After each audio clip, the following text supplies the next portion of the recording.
ثاقب نثار کی عدالت میں میرے برابر ملک ریاض اور بیرسٹر علی ظفر کھڑے تھے۔ میں نے کہا مجھے 50 ارب روپے کی پیشکش کی گئی، تو انہوں نے چیف جسٹس نے ملک ریاض کی طرف دیکھا تو انہوں نے سر ہلا کر میری بات کی تصدیق کی۔ یہ وہ کہہ رہے ہیں، میں نہیں کہہ رہا بھائی۔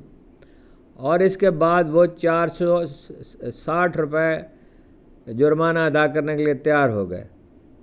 نقوی صاحب کا کہنا ہے کہ 460 ارب روپے جمع کرانے کا حکم عدالت نے نہیں دیا، بلکہ ملک ریاض نے خود کہا کہ میں اتنے پیسے دینے کے لیے تیار ہوں، جس کے 25 ارب روپے کی پہلی قسط انہوں نے جمع کرائی، پھر 2.5 ارب روپے یہ کہا کہ ہر ماہ دیں گے۔ جبکہ 25 ارب روپے نیشنل بینک میں آ گئے تو اس کی تصدیق کے بعد میں نے عدالت کو بتایا کہ ملک ریاض نے اپنا جرم تسلیم کر لیا ہے، اس نے مان لیا ہے کہ یہ چوری کی زمین ہے۔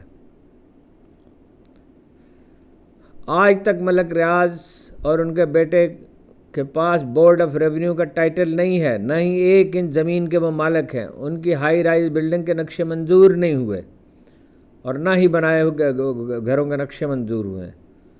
ان کا کہنا ہے کہ جب اس وقت کے وزیر داخلہ چودھری نثار علی نے ملک ریاض کے لیے زمین پر قبضہ کرنے والے کارندوں کو جیل میں ڈالا تو ملک ریاض نے صوبہ سندھ کا رخ کیا اور حکومت سندھ کے تعاون سے سرکاری زمینوں پر قبضہ کرنا شروع کر دیا۔